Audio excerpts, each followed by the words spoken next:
नमस्कार।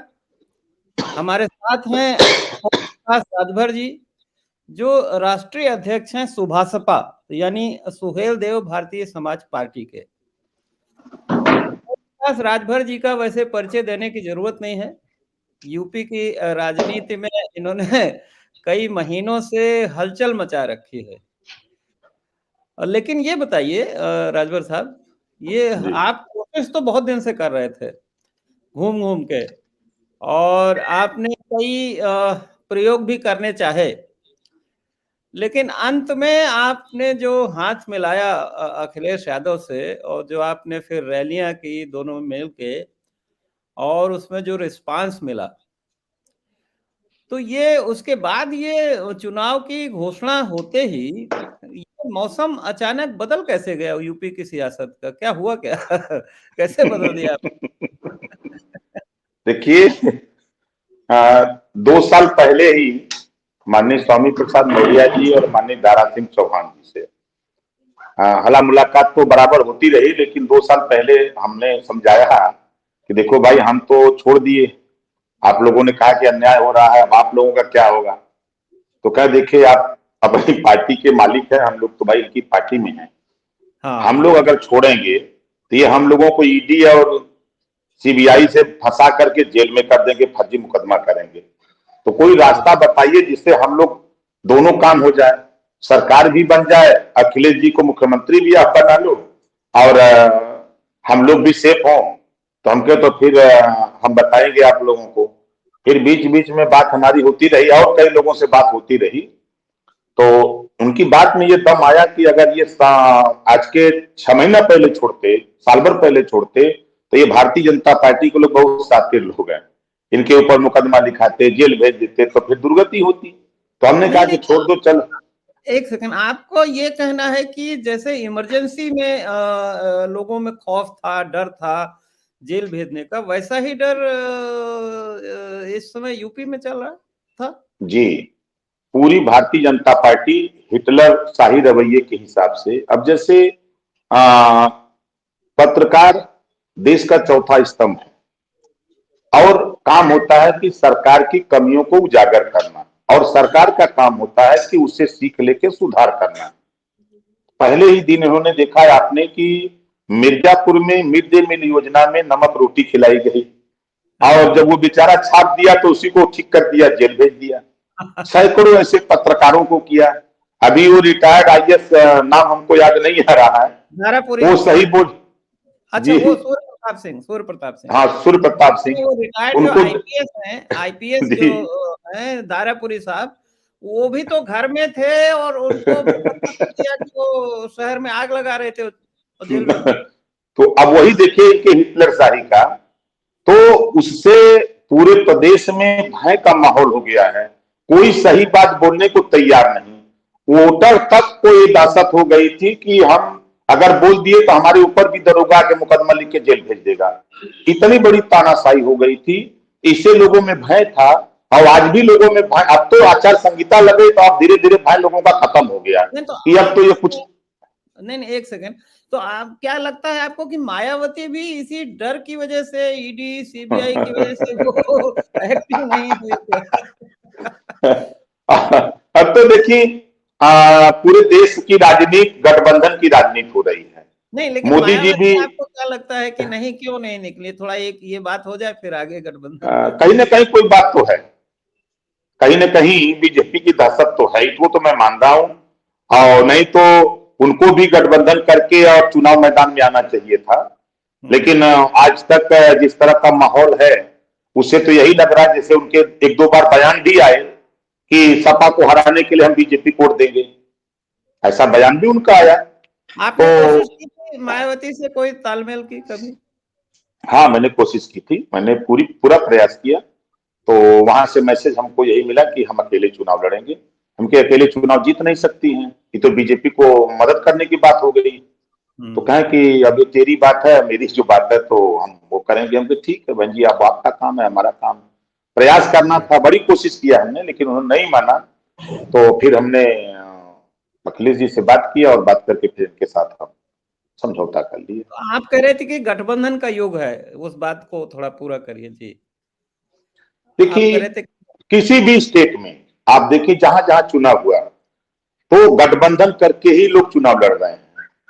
और प्रदेश में आज आप उठा के देखिए भारतीय जनता पार्टी उस मुकाम पे हमने पहुंचा दिया है कि जो झोले की पार्टियां हैं, जो झोले में लेके चलते हैं, उन पार्टियों से भी भाजपा समझौता कर रही है। 10-10 पार्टी, 15-15 पार्टी, या उन पार्टियों को कह दीजिए कि आप कहीं 500 आदमी जुटा दीजिए तो 100 आदमी नहीं जुटा सकते। ऐसे लोगों को बुला बुला के समझौता कर रहे हैं। ये ओम प्रकाश राजभर को जैसे समुद्र को ये तालाब समझ लिए, और जब समुद्र ने उठान लिया है तब इनको कहीं शरण नहीं मिल रही कि हम क्या करें। तो ये प्रदेश गठबंधन का दौर है। आज जिस तरह का मूवमेंट अखिलेश जी के साथ है गठबंधन की वजह से, अकेले जब थे अखिलेश जी तब तक वो भी मायावती जी की तरह ही दिख रहे थे। हाँ जरूर था कि कुछ सीटें ज्यादा जीतते मायावती से, लेकिन जब से गठबंधन में इन्होंने ओम प्रकाश राजभर और हमारे संजय चौहान हो, चाहे प्रेमचंद प्रजापति हो, बाबूराम पाल हो, रामसागर बिंद हो, और अनिल चौहान हो, संजय चौहान हो, कृष्णा पटेल हो, केशव देव मौर्य हो, जब सब लोग धीरे धीरे धीरे धीरे अपनी अपनी बिरादरी को ला करके जब एक प्लेटफॉर्म पर खड़ा किए, तब आज एक जोश और जुनून पूरे उत्तर प्रदेश में पैदा हुआ कि नहीं अब सरकार हम लोग पूर्ण बहुमत की बना लेंगे।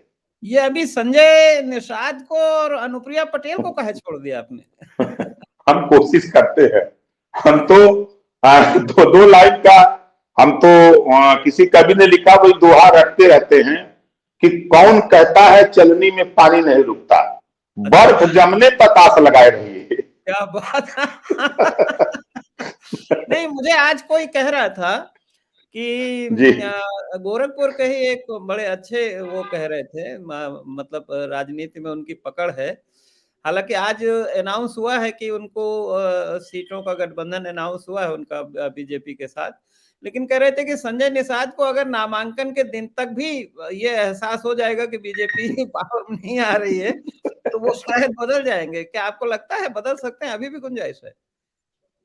अब तो वो आपने देखा कि जो टीवी पर आके बोलते हैं और जब बीजेपी उनको डांटती है तो फट से बदल जाते हैं। कभी डिप्टी सीएम की बात की है, जब बुला करके मुख्यमंत्री ने चाय पिला दिया, फिर बाहर निकलते हैं, पत्रकार पूछते हैं तो कहते नहीं नहीं हमने मुख्यमंत्री की बात नहीं किया था। फिर जब मंत्री की बात करते हैं, फिर जब बुला के डांट देते हैं तो कहते नहीं कहते हैं हमने नहीं कहा था। तो स्वाभाविक है कि देखिए डूबती हुई नैया पर कोई सवार नहीं होगा, और हर आदमी अपनी सुरक्षा चाहता है, भविष्य चाहता है। और आज छोटे दलों का भविष्य अखिलेश जी के साथ सुरक्षित है, और खुलेआम अखिलेश जी कह रहे हैं कि आप मेरे साथ आओ, आप 4 सीट 5 सीट 10 सीट जहां लड़ना चाहते हो अपने समाज को लड़ाओ, और मंत्री बनो, सरकार में शामिल कर लेंगे, और 5 साल अपनी पार्टी को बढ़ाओ। ये तो अखिलेश जी खुद सबके सामने कहते हैं।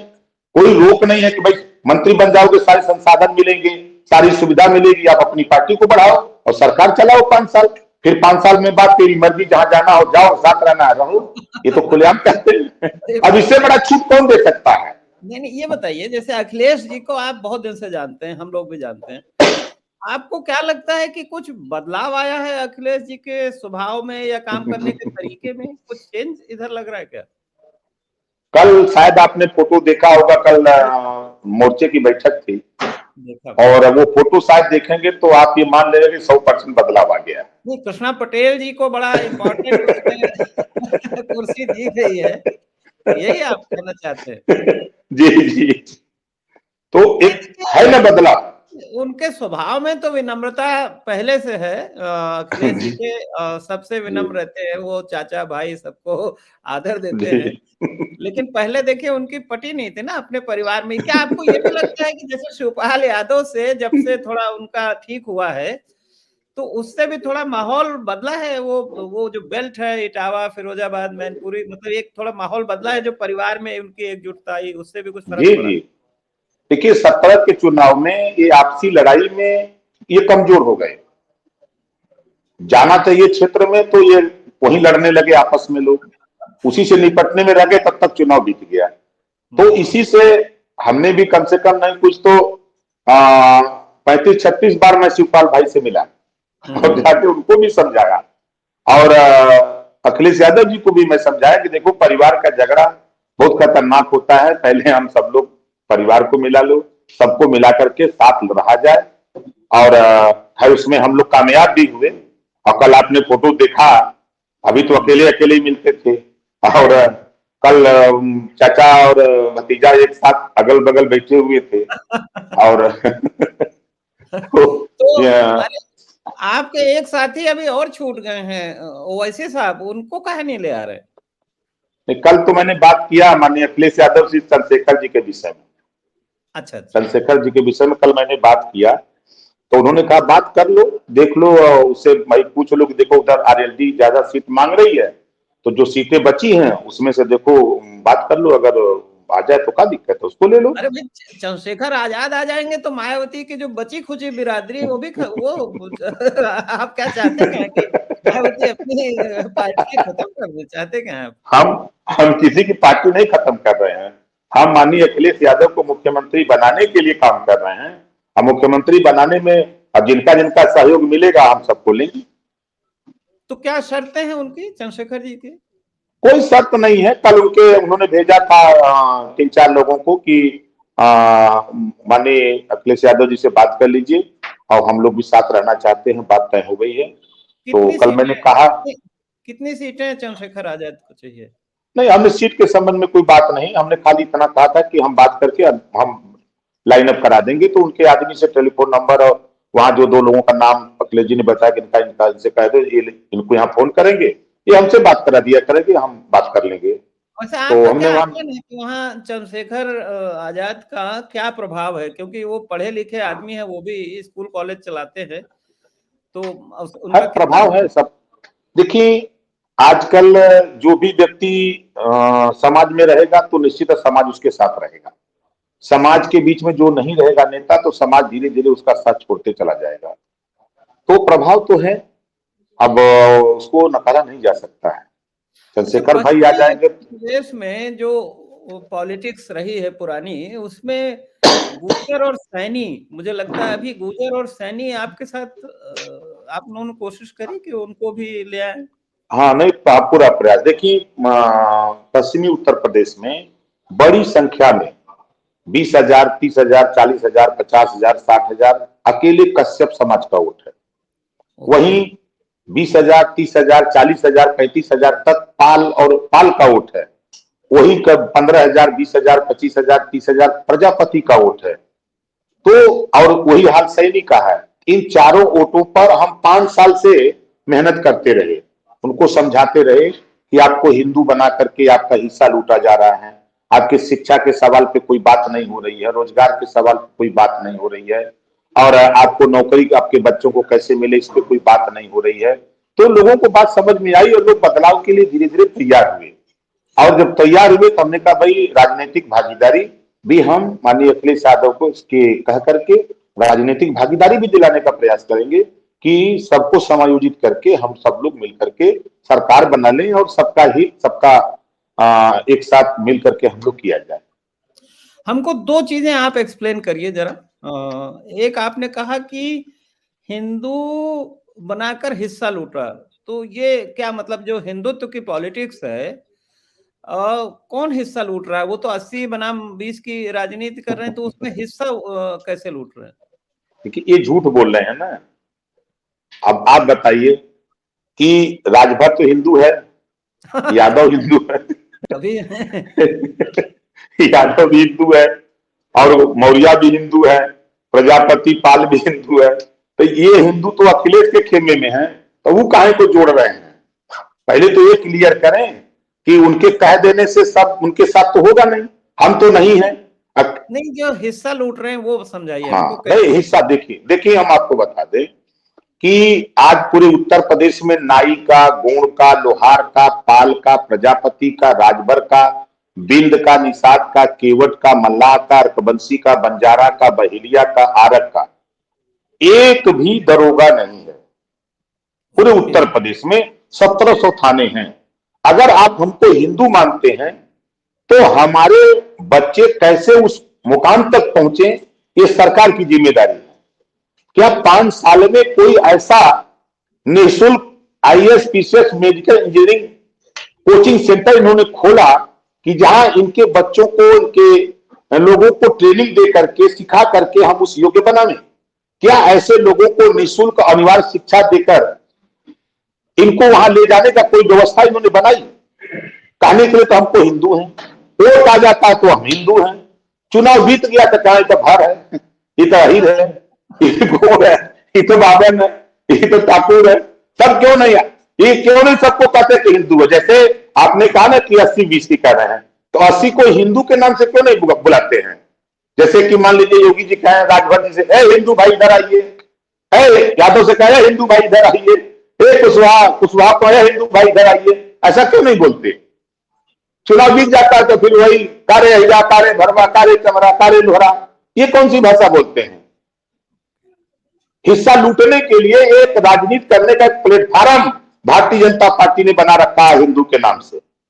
ये मुझे ये समझाइए, आपने दरोगा कहा कि नहीं है 1700 थाने में से एक में, तो ये क्यों आपको लगता है कि उससे क्या फायदा होता है कि ये डीएम और दरोगा और ये कोतवाल या एसडीएम उस बिरादरी हो, इन जगहों पे सरकारी कुर्सी में हो, ऐसा उससे क्या फायदा क्या मिलता है कम्युनिटी को?